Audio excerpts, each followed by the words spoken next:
Welcome back to the podcast. I'm Audrey, founder of The Mission Driven Mom and author of The Mission Driven Life. On this podcast, we talk about all things life mission. We interview great men and women who are living mission driven lives or have important concepts and principles to share with us. We talk about what mission driven living looks like and how moms can be more mission centered. We focus on the natural law and true principles, how we can build principle centered homes and lives, and how we can take care of ourselves, discover who we are, lead ourselves and others. All those great concepts and more you will find on this podcast. I'm super excited today to be sharing with you a mission-driven story about Catherine Marshall. This is where we highlight someone in history who really well exemplifies these 7 laws of life mission as they lived them. They've left a very positive imprint in the world through aligning themselves with these 7 laws of life mission and their accompanying principles. So I'm really excited to share some of Catherine Marshall's greatest insights, some of her greatest battles and victories as a woman of faith and a truly mission-driven mom. Before we do that, if you're new to this podcast, continue listening to updated episodes to these new episodes, but you might want to consider going back to the beginning and listening to some of those initial podcasts where I introduce me and my history, how we got to be doing what we're doing, and walk you through those 7 laws in more detail. Those podcasts are a great companion to the Mission Driven Life book, and you'll hear lots of other mission driven stories beside Catherine Marshall. So you get a lot of really great nourishing content that I hope will inspire and uplift you and help you on your life's path. Oh, one last thing. If you have not gone and gotten your free chapters of the Mission Driven Life, head over to themissiondrivenmom.com right now and make sure to grab those audio chapters of the book. You can listen to them. You'll get an overview. You'll get an understanding of what we're doing here. And then if you want to grab a hard copy of the book, it's available there as well. I also want to mention that I continue working on my new book, How Truth Makes Us Free, and hope to do that launch in spring of 2026. I've got about 7, I'm working on chapter 7 of about 10 or 11 chapters, and then I will send it over to the editor and we will start looking at book covers and all of that good stuff. So I'm getting excited. It's getting real. So you can look forward to that book coming out. Hopefully it could be something to help you as well. So let's dive into Catherine Marshall. She is quite an amazing woman. She was born in the early 1900s, 1914 in Greenville, Tennessee. She moved several different places during her life, and she had a Presbyterian minister for a father.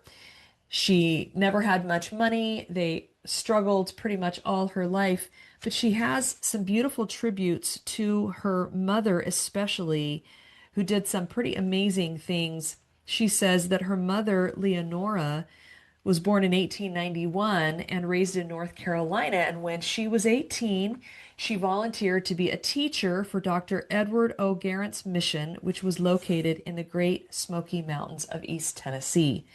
And that story later on, which I will mention in a little bit, that story of her mother's, Catherine heard about all growing up and was really fascinated by this story. And eventually, one of her great dreams, she had 3 great dreams in her life, and one of them was to become a successful author. Well, she did do that.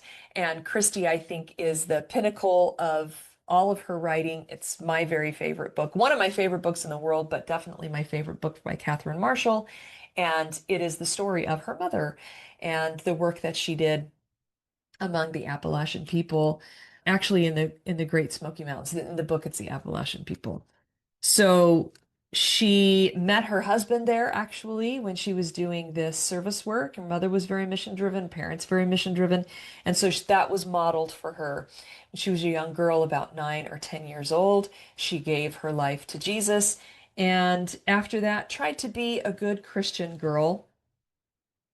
And she followed this example of her mother. She said that she never thought of them as poor because her mother's philosophy was to find good in every circumstance and to always emulate a very consistent, positive attitude. In the academy, we call this optimistic realism. And her mother really portrayed that. She had It says her mother's real secret was an utter confident inner attitude. Always before her was the picture of a healthy, fulfilled family. She had this pattern of giving. And Catherine said of her mother, no matter how little you have, you can always give some of it away. And when you do that, you can't feel sorry for yourself and you can scarcely consider yourself poor. That was one of many lessons that I learned in studying the life of Catherine Marshall. And it really made even more sense to me about the principle of the tithe and philanthropy and to be generous.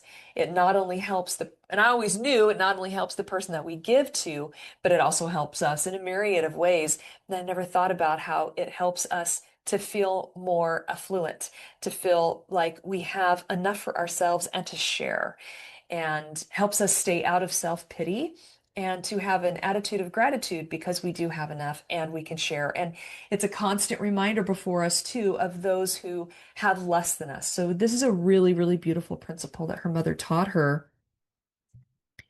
She also volunteered in the community. They moved to this place called Radical Hill, and she wanted to change the name of the vicinity from Radical Hill to Potomac Heights. And she and her volunteers refurbished an old abandoned hotel and made a meeting place for all kinds of activities, including a Bible study and childcare classes given by herself. So this was what she was giving to the community around her, like I talk about in the book and we talk about in the academy a lot, is this mindset that first we learn to love ourselves better and we learn to love God better. We put him first in our lives, and her mother, Lenora, renamed Christy in the novel, really did this. She understood what her gifts were. She volunteered for service work at a young age. She learned a lot about herself during that mission work that she did as a young woman. And eventually, she learned to love humanity. She put her life on a foundation of true principles by loving truth, that law four. And then she learned to love humanity and became a servant leader when she was 19 and volunteered to go up into the mountains and to teach the backwoods people. She learned how to give herself to God. If you read the book Christy, which I highly recommend you do, which we do in the academy, you see her personal growth and you see how she gives herself to God and she learns to understand what faith is and to take care of herself properly, and et cetera, et cetera. So by the time she's a mother of these growing children, she not only has a home centered on principles and God and faith, she also knows how to give in the community in meaningful ways. She sees the problems around her.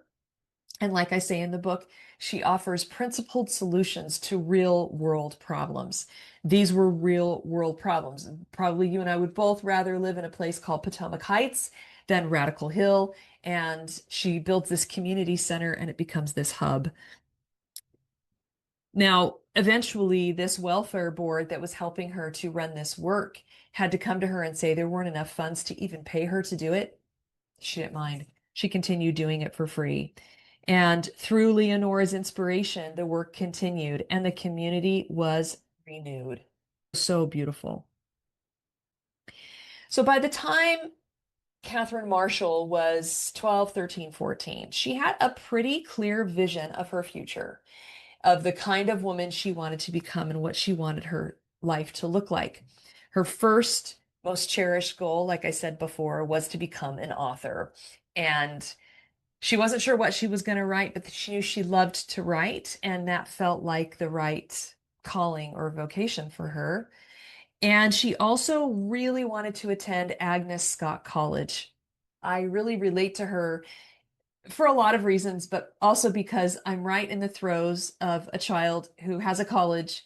My two youngest children knew the colleges they wanted to attend, and it was just in their heart so strongly. And neither of them have been accepted to those schools yet, but I know that it's possible for them if they still cherish that dream like Catherine did. And I'm going to tell you a story in a minute about how that happened for her. But she genuinely wanted to attend Agnes Scott College.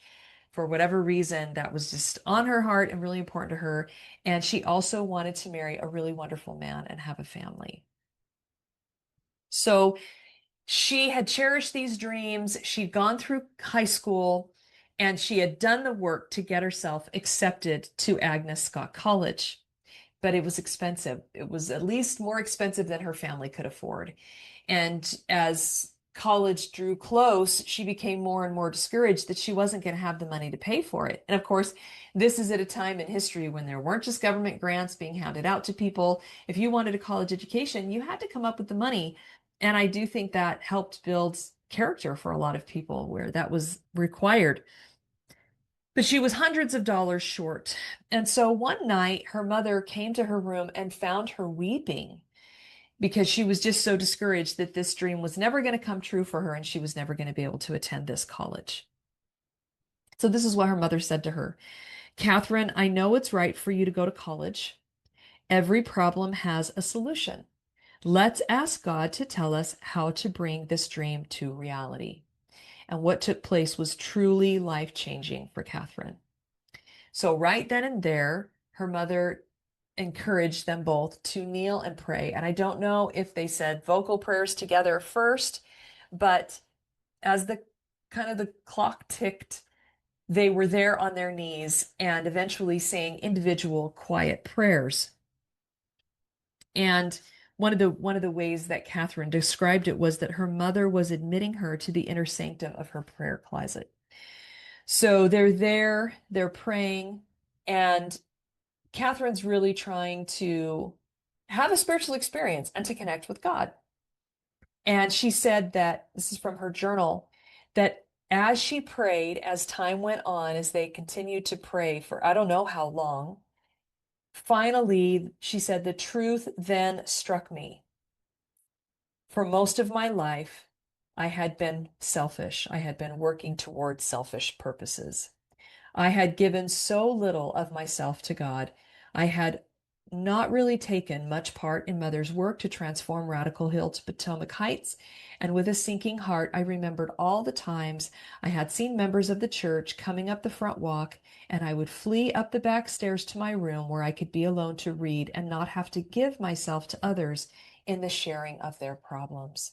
Scene after scene flashed across my mind's eye of the times I had resented my brother and sister, and I thought of the many occasions when my parents had gone without something they needed so we children could have new clothing, piano lessons, books, or sports equipment. I felt more unworthy than ever, and my going to college would call for yet more sacrifices from my parents. I stole a look at my mother. She was praying intensely but soundlessly, with her lips moving. Then, closing my eyes, I silently prayed the most honest prayer of my life to that point. Lord, I have been selfish. I have taken everything from you, from your church, and from my parents, and given little of myself in return. Forgive me for this, Lord. Perhaps I don't deserve to go to a college like Agnes Scott. A deep sob in my throat made me pause. I knew what I had to do. She goes on, and Lord, I turn this dream over to you. I give it up. It's in your hands. You decide. And something really beautiful happened after that. She said, I was learning the price of a relationship with God, and it's dropping all of our masks and pretense. We must come to Him with stark honesty as we are, or not at all. My honesty brought me relief. It washed away the guilt. It strengthened my faith.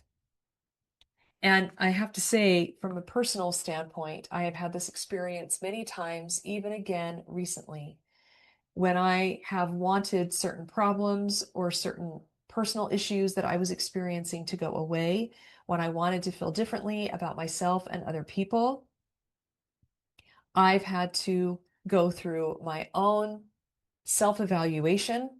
I have had to look honestly at what's really driving me and to really repent, to tell God I'm sorry, because so much of it is wrapped up in my ego and how I want to present myself in the world, my self-image, what people say and think about me. I want to be able to control that and really just not handing all of that to Him and remembering and recognizing that nobody else's perceptions matter besides the Lord's. And I've got to put my ego aside if I really want to be close to him, if I really want to have the peace that I'm seeking, if I really want to engage in my relationships in healthier, better ways. It can't be about any of that. So I really, really related here. And there's a couple other stories that I'm going to tell you today where I really related to what Catherine was going through. And I could see in my own life how necessary it was for me to again hand it over to live that principle of willingness that I talk about in my book and in the academy, that we have to hand it over to God and stop trying to control everything else. We can control ourselves and that's it. And when we really accept that truth and we get much more serious about finding all the tools and principles and skills, develop those skills for managing and leading ourselves better, we find that everything goes better in our lives. So living these principles, so beautiful. And of course, she had a beautiful result to this story. Not long after this, their petition was answered. Leonora received a letter from the federal government offering her a salary to write the history of the county. The money was more than enough to pay Catherine's tuition. Catherine stood in awe of the God of her mother, the God who forgave her selfish attitude and graciously supplied what she needed to attend college. So this is really her first major spiritual experience where she saw the kinds of things that God could do for her personally, and it really awoke her to how important her relationship with God was and how she could nurture that and what it was going to require of her. And always during her life, she was trying to dig deeper into this relationship, and it's amazing. I'm not going to tell you all the stories. I'm going to recommend a couple books that you can go read if you want to know more about her. But what we find with Catherine Marshall, as with so many other mission-driven individuals, is that she's backed up against a wall and she realizes that she has more personal power than she thinks she does.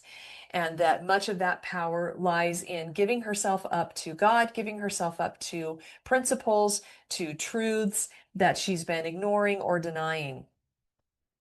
And I'll tell you one of those stories in just a minute. Just to fill in the blanks of her story, she goes off to college, and not far from there is a man named Peter Marshall, who is the pastor of that church. He's from Scotland. I talked about this a little bit on a previous podcast. He's incredible. If you haven't watched A Man Called Peter or read the book, it's very worth reading. The movie is especially good, talking about all of this period of Catherine's life. I'm going to touch on what happens to her during her marriage to Peter Marshall, but you can really have a beautiful experience watching that movie and getting more out of that experience that they had together. You'll learn about his life. You'll learn about how he got to that point. You'll see their courtship and their marriage. So I'm going to spend more time on before and after that time period. So you can go watch that movie and get more of their experiences. But basically, he was the pastor. She felt drawn to him. He was like 10 or 12 years older than her. By the time she was a sophomore and a junior, she was attending his church pretty regularly.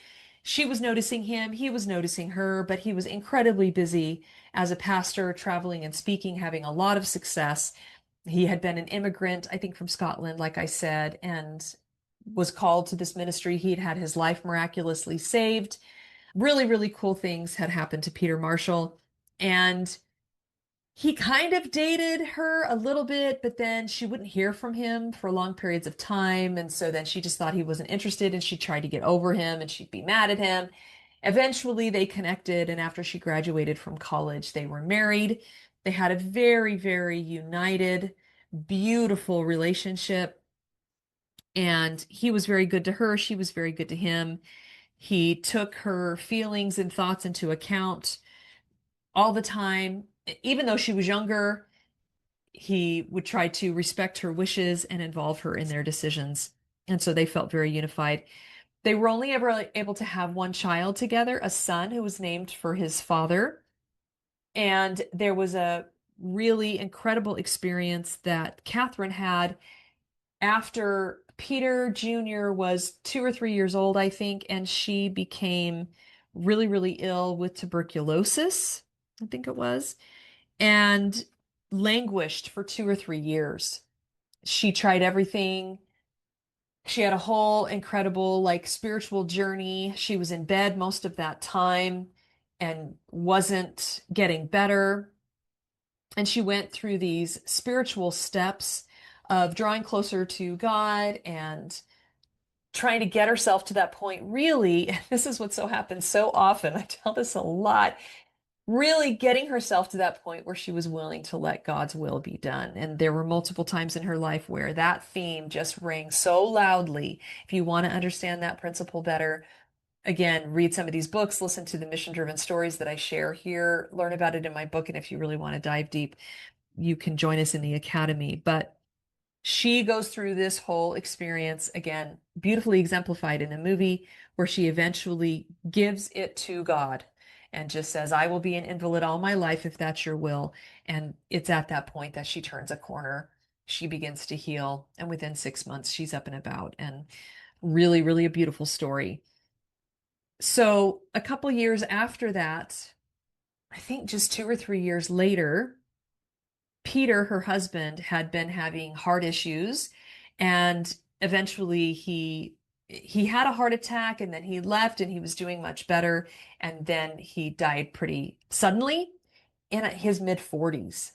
So she was this young widow, single mother, and so when Peter died, she was just 34 years old. And she kept a lot of journals, and so we have a lot of her words, but she also spoke and wrote quite a bit. So in one of her writings, she talked about the divine comfort that she was given after Peter's death. She said, Peter Marshall's death from a heart attack at 46 was a devastating blow. Why? I asked the Lord. Why take a man who loves you so much, who is in the prime of his life, whose impact on people for you is so great? In the midst of grief, I had a million whys.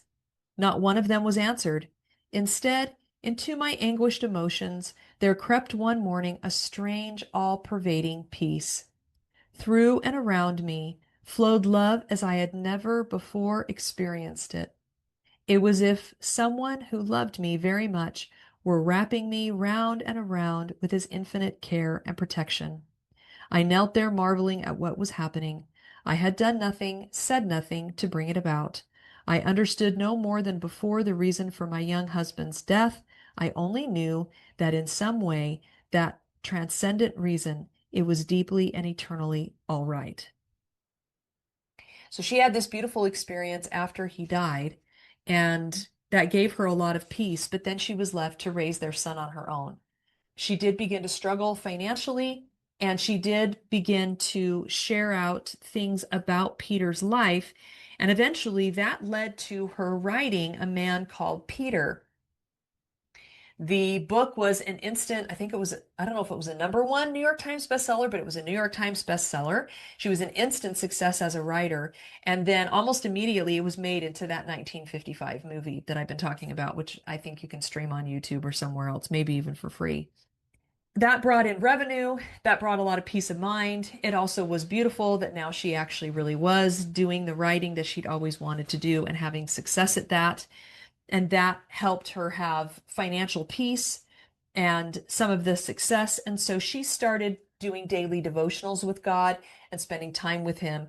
And Peter Jr. was really, really struggling. He had some time during his adolescence and into his young adulthood when he was really quite rebellious. He, at 14, started smoking. He was reading and watching bad stuff. He was getting into trouble with the law with his buddies. He was quite a philanderer in his college years.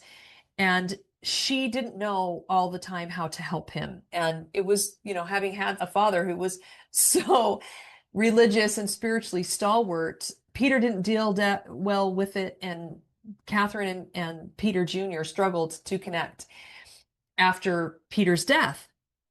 So these were really difficult years for her, and she would have these daily devotionals, and the Lord would counsel her on things to do and sometimes give her very practical advice. She said some of the things that she wrote about in her journal, God said to her, don't be afraid for young Peter. No harm will come to him. You still have not completely released Peter to me. Fear usually comes from guilt. And you, and then practical advice. Here's some instructions. Here's what to do with TV and movies, tidiness and taking care of his own clothes, money and allowances, and all of that. And so she felt God helping her, and she was also striving to find those parental principles to live again, like we talk about with Law 3, loving truth, establishing a home and a life based on principles. She was trying to gain those principles, asking for advice, and always, like I always talk about, going back to those foundational laws so that you can be better at the leadership laws. And here she is, called to be a single mom. She's called to be an author. She's trying to love herself and her son and her humanity, and she's struggling. And so she's trying to learn how. And one of the things that happened during these years was loneliness crept in. She became more and more lonely, and that led to self-pity, and that led to a negative life perspective, that when she looked out on the world, she was seeing the bad. And she didn't even want to date. For a long time, she felt like that would be a betrayal to Peter. And so she didn't want to do that. And eventually she felt better about that. And so she started to date, and she kind of fell in love with this man, Howard, but he wasn't a spiritual person at all. And so that became a big barrier in their relationship. And eventually she had an experience where she came to see what she was doing wrong. This was something that she wrote in her journal. I had a revelation today that there has to be someone else for me into whose life I can pour everything. Since this is what my whole being cries out for, it is sure as fulfillment as that of the tides of the ocean will come again. Somewhere there is a man whose life needs this lavish giving, whose personality and career will bloom and blossom under it. So she realized she wanted to give herself to someone else. And one of the lessons that she learned through this whole period of life where she was single for a dozen or more years was that God helps to sculpt and change us through family life. It is one of the greatest schools of our time on earth. And it is through these family relationships that he helps us to become who we can become. And she didn't have someone to give herself to. And by the time Peter went off to school, she was even more lonely. And so she was trying to figure out how to find someone. But when things didn't work out with Howard, she became even more lonely and down. So eventually, she has an experience that helps her understand what she's been doing wrong. She wrote this in her journal. For this past year, I have felt defeated and frustrated, and this certainly is not as God wishes it. Here are some of the ways I have allowed my loneliness to defeat me. She talked about how the savor has gone out of her life. This is wrong. The zest has gone out of everything. She just felt down and depressed and negative about most of the aspects of her life. She says there has been a growing coldness in my heart toward other people. Visiting the sick has been a chore. There hasn't been any joy in it. There's been an increasing preoccupation with self, and she sought more satisfaction in material things than spiritual things. She's been more irritable about the daily grind of life. I've known that God wanted me to wake up earlier and spend an hour with him, but she hasn't been consistent in doing it. She hasn't been engaged in self-mastery like she had in the past. She'd been giving in to little passions that were leading to bigger passions, on and on. And so this self-evaluation, like I mentioned earlier, was again really replenishing. It actually is, it's something, I know I bring up Alcoholics Anonymous a lot, but it's such a beautiful example of the spiritual journey that we all have to be on.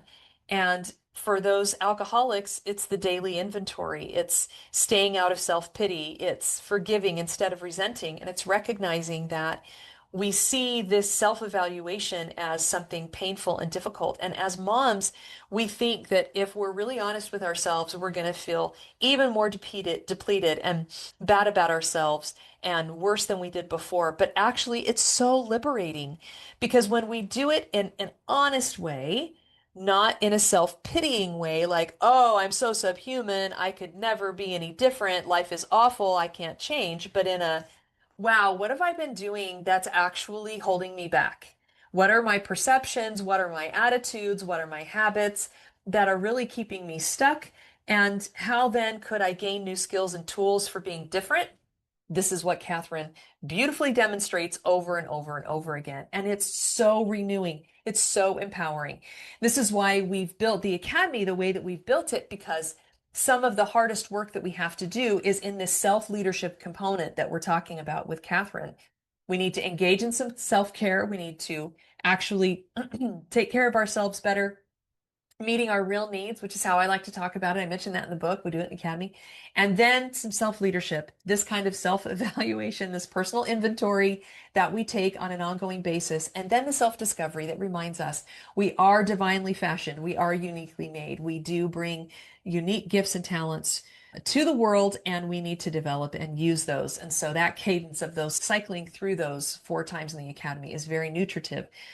So I would encourage you to follow up this personal inventory and this peace that comes from God with then recognizing that you're gifted and to go out and develop and use those gifts for good, because that is how this beautiful cadence can work. One more story I want to share with you before we finish up. Two, after all of this happens, and she's very honest about what loneliness is doing to her, and she's already had this experience where she's recognized she needs to pour her life into somebody, that family is the place where we're renewed. There's a man who had a wife who was an alcoholic who never was able to get sober. His name was Len. And they tried all sorts of things. They stayed together for a really long time, and eventually she had to be institutionalized. So when that happened, he wanted to move forward in his life. And while I think maybe they still visited her or tried to have some contact with her, he still had 3 children at home without a mother. And he ended up divorcing his first wife and looking for another one. And he knew of Catherine Marshall because he was in the publishing industry and she was a famous author, and they had met once and interacted a little bit. And when he went to God, at one point he rebelled and he was like, that's it. I don't want to live like a good life. I don't want to live according to truth and principles and all of that. And so he rebelled for, I don't know, a few months or a year, and it was very detrimental to his family. And finally, when he came to himself and realized, this is not how I want to live. This isn't who I want to be. This isn't what I want to do. He wanted to change his life. And so he went to God and he said, okay, I want to do this, but I need help. And Catherine Marshall's name came to his mind in prayer. So he sought out opportunities. They didn't live near each other, but he thought of excuses to go where she was and to spend time with her. And eventually it became clear that he was trying to court her. And they did fall in love with each other, but she didn't want to take it on. Like, his kids were still at home.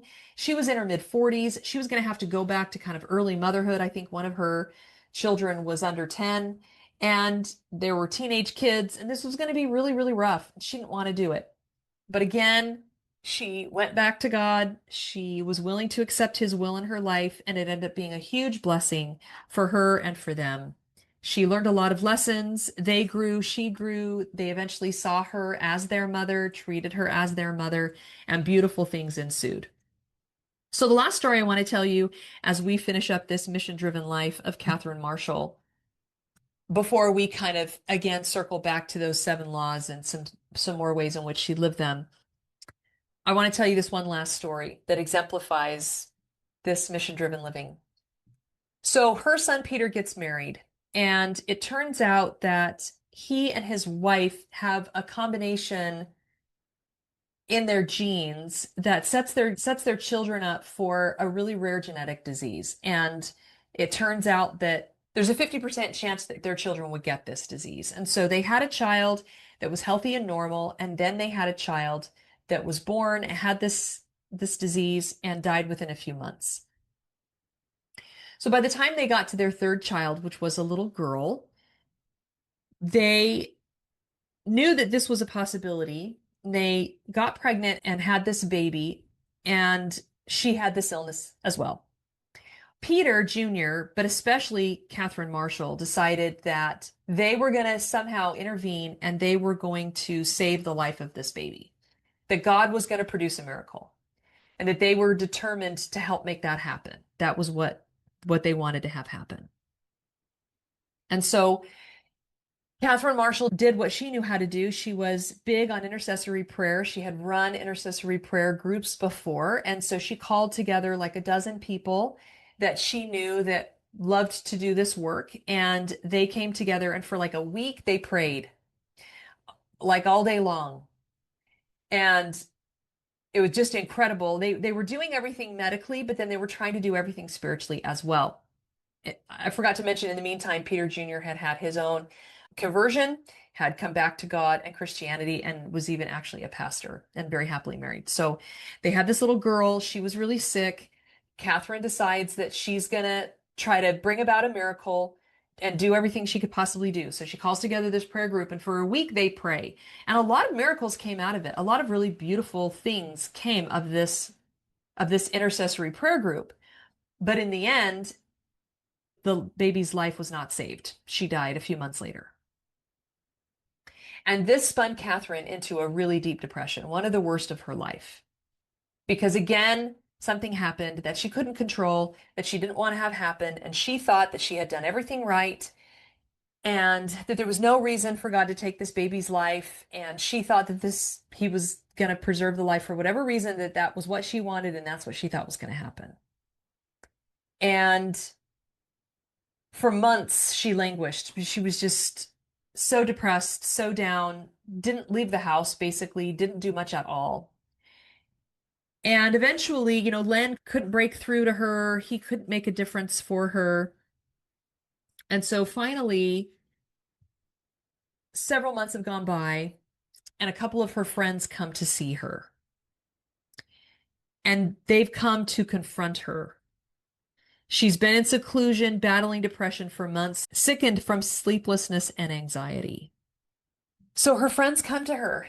And, this isn't the way that we handle problems in our modern day very much. I think that we don't recognize that we can have peace often when we don't realize that we can. And Catherine did not have some kind of genetic disorder that was causing her to be depressed. This was circumstantial.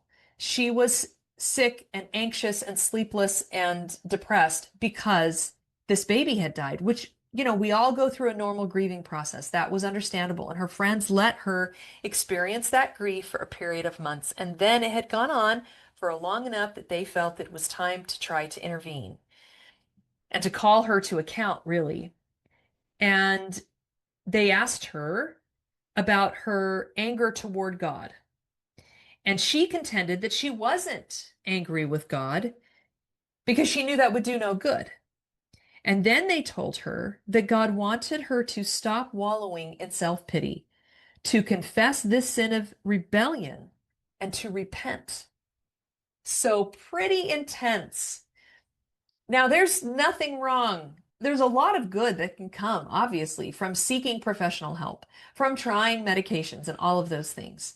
But I feel like in our modern day, sometimes we would do only that and we wouldn't really do what Catherine Marshall did many times in her life, and that was this deep personal inventory and self-evaluation of where she was not living according to truth and principles, and then to correct her course and experience the peace that comes when we live according to the way that the world has been fashioned.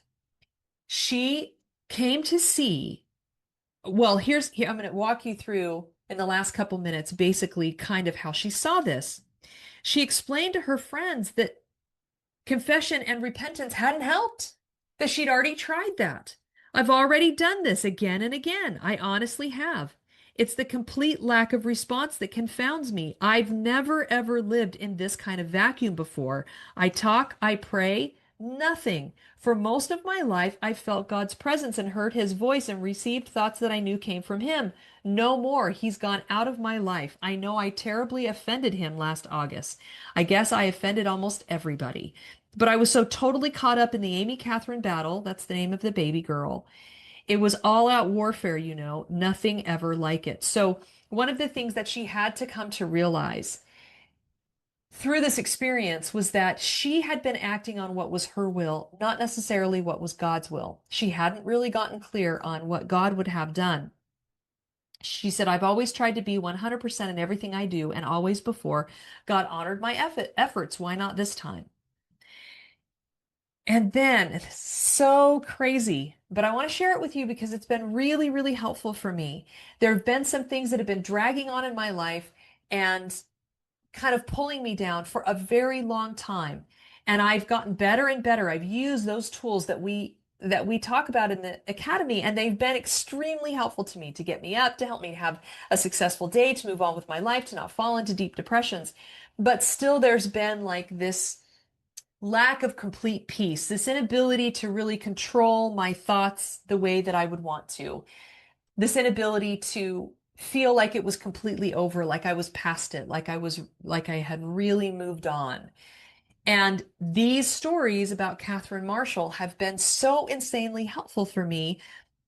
And it's largely because I had to accept in a profound way the way life is and stop fighting against it. And that is the principle here. And this is something we talk a lot about too in the book, in the academy, and so forth, that there are things we can control and things we can't control. And when we can't control, we really do have to completely let go. And I had just been hanging on to expectations that I had and outcomes that I want and things that I want to see happen. And that is a form of rebellion because of something that I'm going to read to you from Catherine Marshall, which I didn't understand until very recently. We have to completely and profoundly accept the circumstances which God allows. If he can do anything, he can change circumstances. And if he chooses to let these circumstances be in force, then it's our job to accept them. Not for ourselves. In other words, Catherine didn't have to accept that she was, we don't have to accept bad things about ourselves. That's not what I mean at all. We don't have to stay stuck. Our personal growth, and this is one of the main messages of my new book, How Truth Makes Us Free, is that not being stuck is not always about changing the immediate circumstances, but it has everything to do with accepting what we can't change so fully, so profoundly, so deeply that we then are alleviated from this rebellion that we have against our circumstances, and we begin to blossom where we are. We begin to see all the ways that we can fundamentally be different, all the ways that we can engage in our own personal growth, all the ways that we can still give, like I talked about earlier, giving with money, but also giving with time and giving with our gifts is such a profound source of joy and fulfillment that we can always choose. So as she explained this to her friends, it says Virginia, her friend, was able to pinpoint the problem. She surmised that what lay at the root of Catherine's anguish was her insistence on understanding. She wanted answers. She wanted to know why. And if you'll remember what happened after Peter died, she never knew why. She just had a profound sense of peace because she completely accepted that he was gone and that that was God's will. She said about this time in her life, I am beginning to see it all now. The instant we are in a state of rebellion, we have not only lost our contentment and our joy, we have also declared personal war on God. If God is truly God, then he is Lord and ruler of circumstances. So if we are rebellious against the circumstances he has allowed, then we are, in practical fact, rebelling against him. No wonder God withdrew his presence from me. My spirit of rebellion shut the door in his face. It was saying, I will do it my own way from now on. I will be the boss of my own life. So from that point on, she started rising at 6 again, spending that hour with God in the morning in prayer and scripture reading. And she felt this renewal. And not very many years after this experience, she became sick again. The damage that tuberculosis had done to her lungs began to kind of descend on her, and she eventually passed away. But it's so vital to understand that, and I want to be clear, we when we accept the circumstances God allows, that never means that we can't grow and change. In fact, sometimes we're using our circumstances by not accepting them and rebelling against them. We are using them as an excuse not to change. We're saying, well, I don't like that, my kids do this, my husband does this, we don't have this money, I live in this place, I have this disability, I have this past. whatever those circumstances are that God has allowed that are out of our control must be accepted completely, profoundly, and deeply in order for him to show us how then, given the circumstances that we find ourselves in, we can blossom and continue to grow. And we can develop and have peace. And I just want to tell you, this has been such an important lesson for me. I feel so liberated. Truth has again made me free by learning about mission driven individuals who show me the way.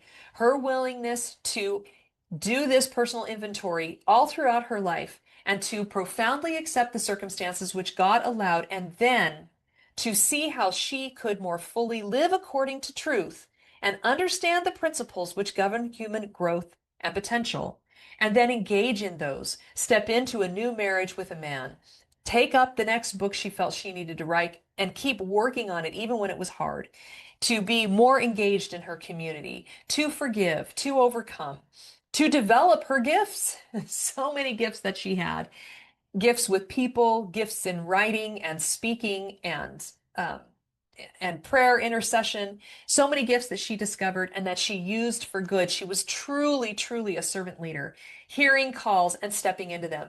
Calls to marry someone, calls to write books, calls to pray for people, calls to speak, calls to make a movie, whatever the case might be. She answered those calls, and we all can benefit by her example and by all of the profound things that she left behind as she used her gifts for the good of others.